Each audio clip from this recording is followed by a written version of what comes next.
listen faithfully and carefully to my ramblings for 10 weeks on the Ten Commandments.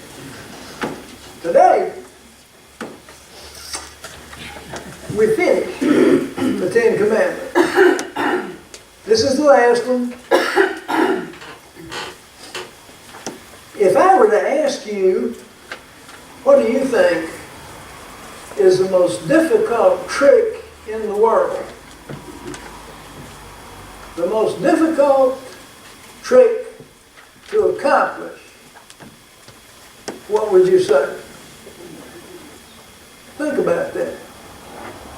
I'm going to tell you what I thought was the most difficult trick in the world.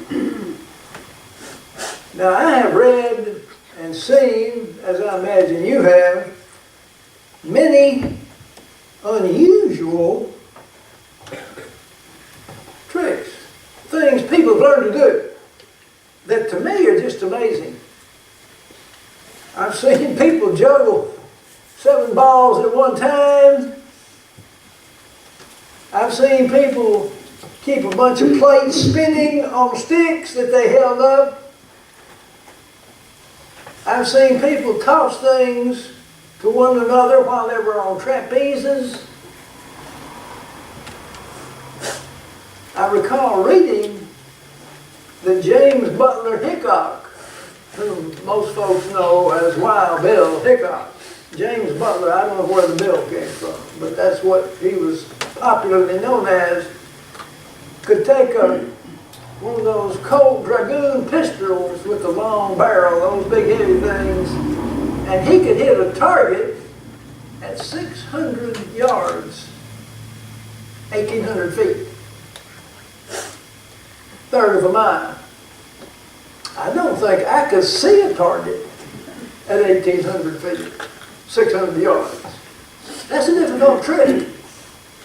But then I saw on TV the great Eunice, U-N-U-S. I don't think this was on Ted Mack's Amateur Hour, because he was obviously professional. And I don't think it was on that Sunday night show. I'm forgetting the guy's name now that had the show for so many years. And where we saw the Beatles first in this country was on, who's the guy? Ed Sullivan. Ed Sullivan. Ed Sullivan, that's it, the Ed Sullivan Show. Could have been on the Ed Sullivan Show. Somewhere I saw the great Eunice. He was a balancer. And on the stage was a light pole with one of those, looked like an old street light, you know, with a round globe light up there on top. And Eunice came out and they had a ladder next to it, so we knew he was going to do something. And he climbed up the ladder, put his hands on it, and then went into a 2-hand stand on top of this globe, on top of a light pole, on television. And then he took one hand away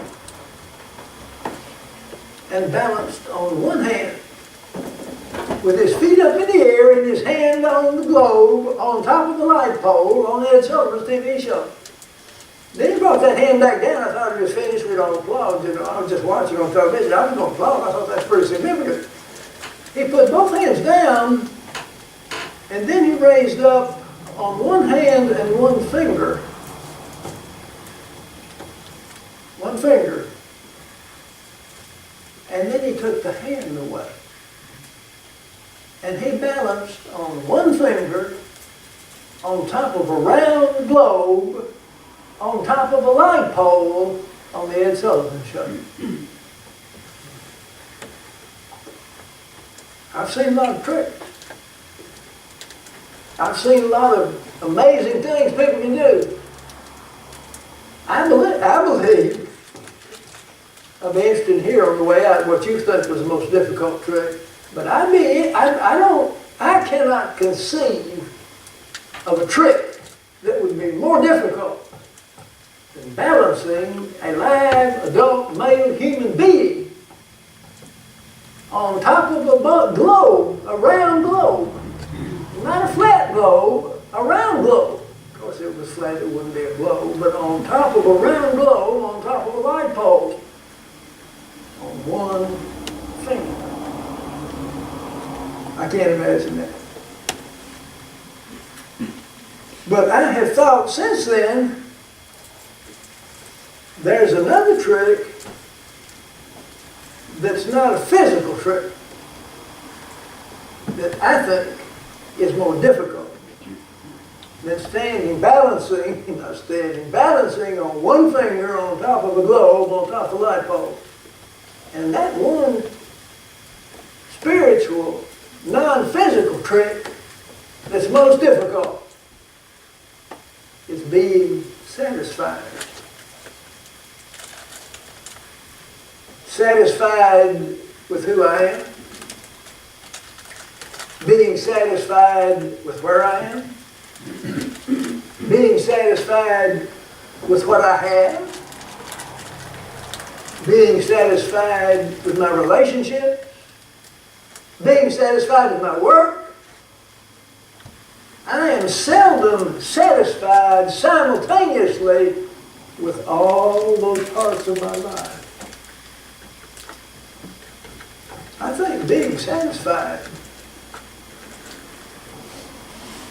continuously, consistently, is the most difficult trick in the world.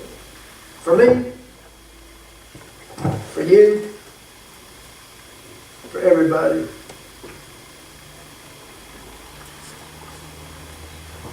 This commandment is unique among the 10. This commandment speaks to what goes on inside us, not what we do outside. The other 9 commandments are right there. Worship right, talk right, don't steal, don't lie, don't cheat, doing the right things. This commandment talks about being the right person. Oh, that's much more difficult. Much more difficult. What is the difficulty in being satisfied? Why do we want something we don't have? Why do we want something somebody else has? That's what the commandment speaks to. Not supposed to covet, want, envy, wish for, reach for, think about, focus on something someone else has, or someone else has. Don't covet, don't wish for, don't want their possessions, don't want their relationships, don't want who they are, where they are, what they do. Don't covet. Why is that so difficult? To not want what I don't have. To not wish for who I don't have, or, in my case, who I used to have. To not want to be where I am. To not want to do what I'm doing. Why is that so difficult? Probably a lot of reasons. You can think of some, but since I get paid to talk and I'm up here, I'll tell you what I think. I think one thing, it's difficult to not covet what somebody else has, who somebody else is, where somebody else is, because desire is natural. Wanting is a part of our motivation to live and grow, to become more, to do more, to be more, to grow in life, personally, physically, professionally. I can remember when I realized I just about got my growth. That's what we used to call it. Oh, he's got his growth, you know. She's got her growth. The maturation process physically was finished for me at about 16. I hadn't changed a whole lot in the 62 succeeding years. Yeah, you figure that up, I'm 78. That's what that comes out to. And changed a lot physically. We were talking back here about how when we get older, it seems like human beings tend to shrink. I mean, this is literal truth. They actually lose stature. I'm still 5'10" and 3/4. In the Army, that qualifies for 71 inches. Actually, they gave me a 1/4 inch on that. But I haven't grown anymore. I can recall when I got my goal thinking, you know, this is pretty sorry. I'd like to be about 6'5" and 225. Then I could be a great athlete. But I had to realize that was not the case. But wanting that was a part of helping me learn to be as good an athlete as I could be where I was with the growth that I had. Let me tell you, I played intramural sports in college. Yeah, and I was part of the team, did all right. But I got seminary as a 20-year-old, and I was a horse. Had a bunch of old dudes down there, you know, and we played intramurals, and I could run rings around many of them. I felt pretty good about myself. Of course, we had some other young guys. I didn't do too well with them, but the desire to improve, to grow, to be more, that's a natural part of who we are. And usually, in most situations, get a better job, take better care of my family, get on the exercise program, get more healthy so I can live longer and more enjoyably. That's pretty healthy. Desire for growth, for improvement, for excellence, the ability to excel where we are. That's natural.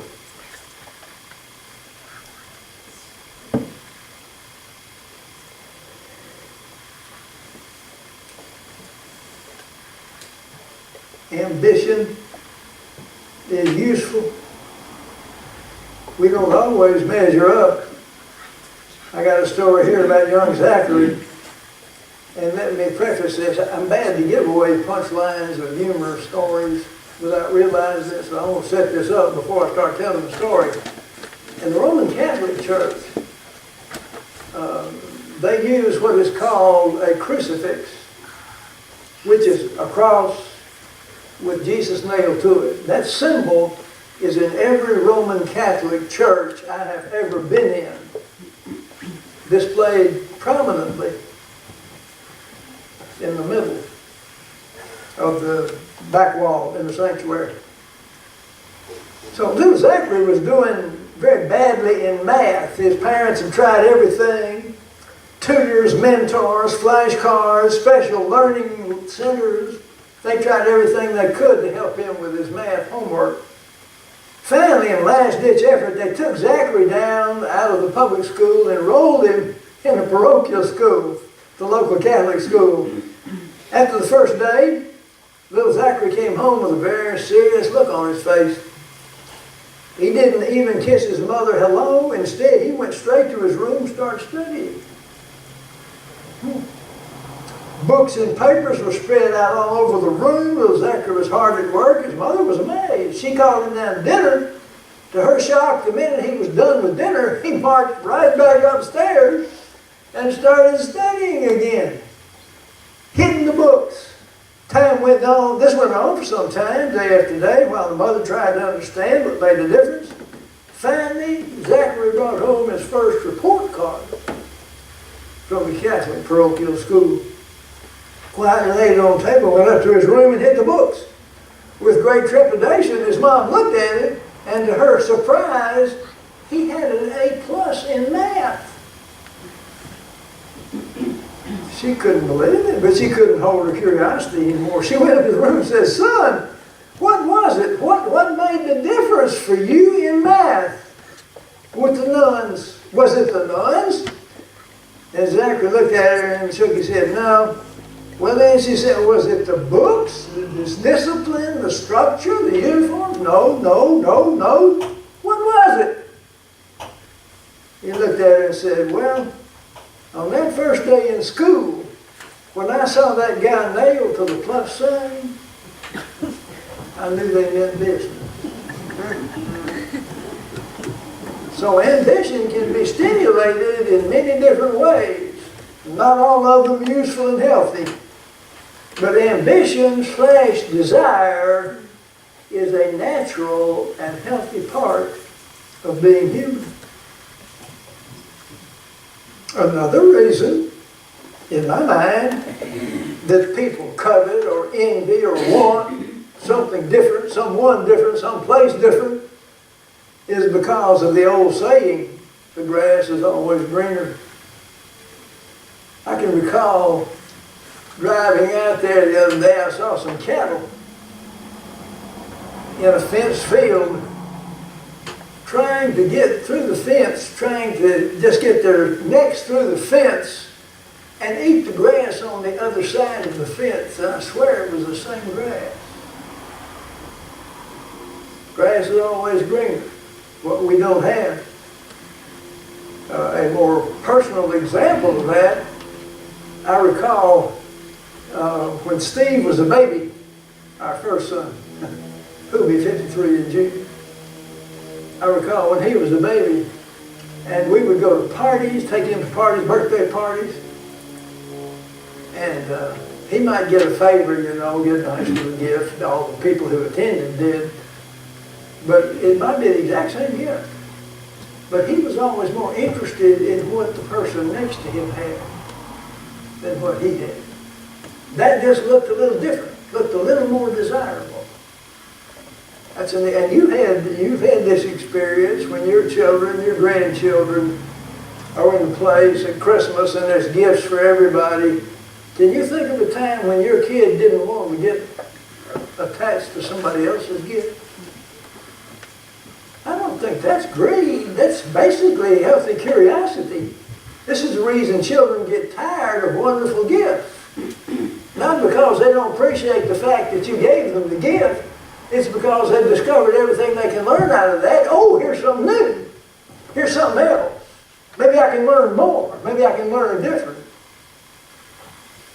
That's the positive underlying factor with the grass being greener on the other side.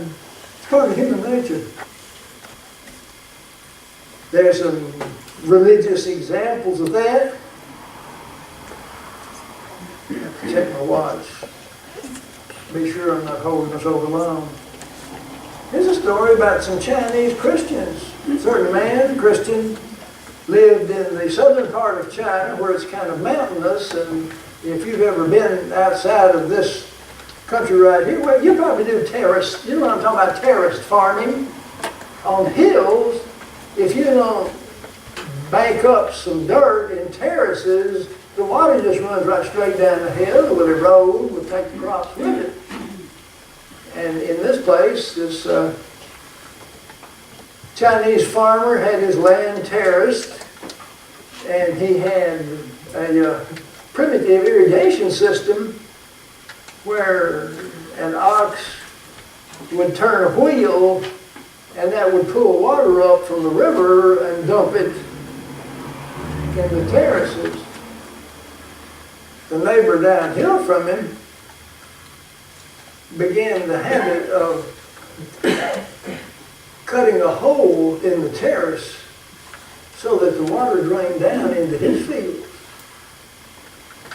And the Christian, trying to be a good Christian, not to cause any trouble, he just repaired the break in his terrace, kept going. And the neighbor down there, not very neighborly, he kept doing that. So after 3 or 4 repairs of the terrace, this Chinese Christian farmer called the church together, told them what had happened. I don't know what they think he ought to do.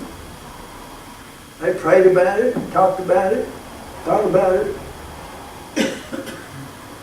Finally,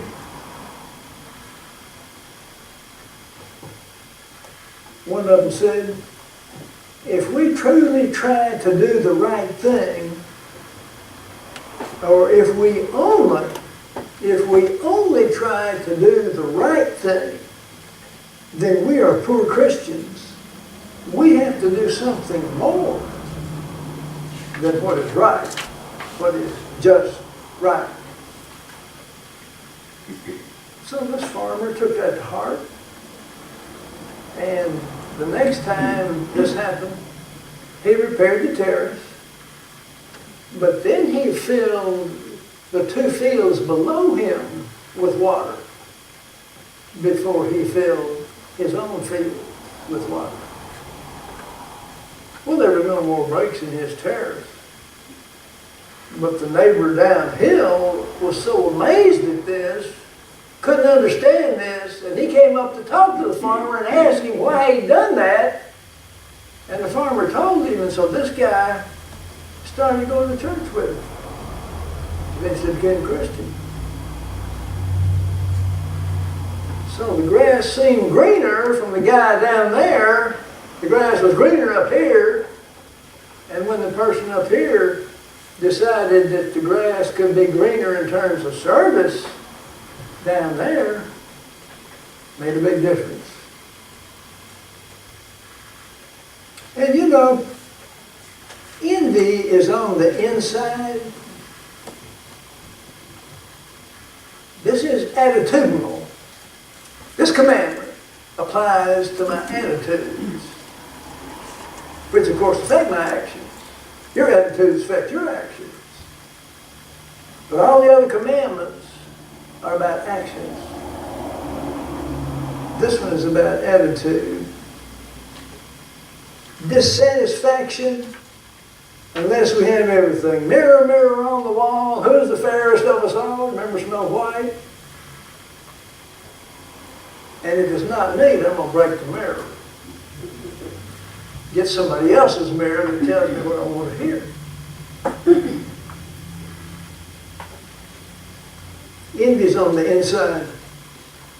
Worldly goods, having everything I want, will not guarantee me not wanting something else.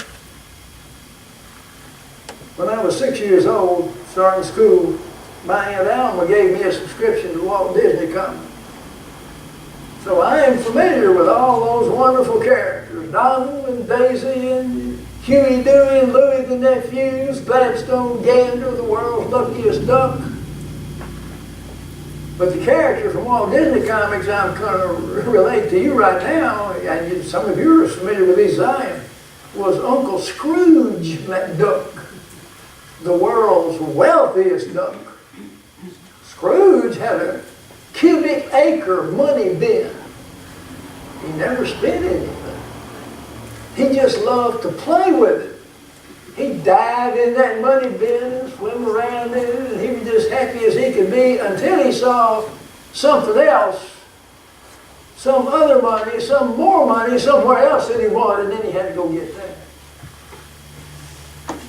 Just to have it. Scrooge was never satisfied. Well, you might think I'd be satisfied. I'll tell you what. They did a survey. A nationwide, I don't trust that phrase anymore, but they did a nationwide survey as to how much money, how many resources it took to make Americans happy. And I'm sure some people gave, I can remember Lane and I talking about this when we were in seminary. We actually, of course, this was a long time ago, this would be in the 60s. We thought if we could, and said, if we could ever make $10,000 in a year, that's all we could hope for or expect in life. And sure enough, I started out as senior clinical chaplain in the Metro Atlanta unit, Central State Hospital, Millersville, Georgia, 98, 88. That was my yearly salary. When I signed on, whoa, we thought we'd die and gone to heaven. I wouldn't pay my taxes now. But we can suppose we'll be satisfied at the time, but then time changes. Oh, and that survey they did, the results of the survey indicated that the Americans were positive and definite and had decided they could be satisfied financially, resource-wise, with about 15% more than they currently had. Other than retiring, other than finishing a career, I'd be surprised if any of you chose or picked or wanted or sought a position that paid less than where you were.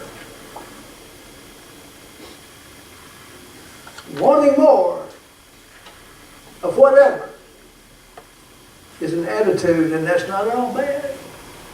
It's when I want and can't be satisfied in an attempt to get something from someone else. Something that belongs to someone else. Someone that belongs to someone else. Some position that belongs to someone else. That attitude is what this commandment speaks to.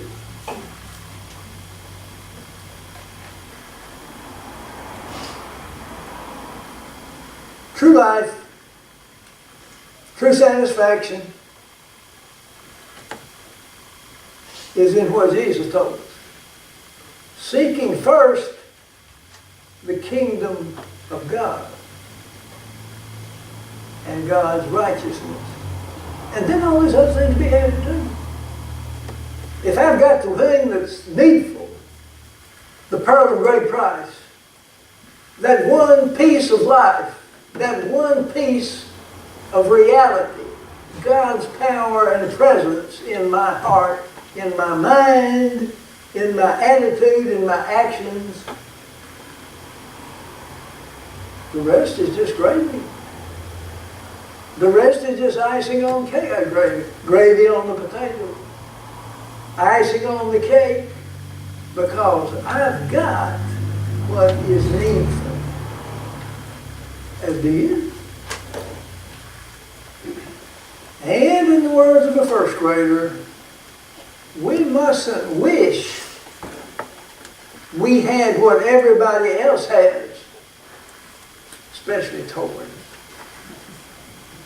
Who hath ears to hear, let them hear.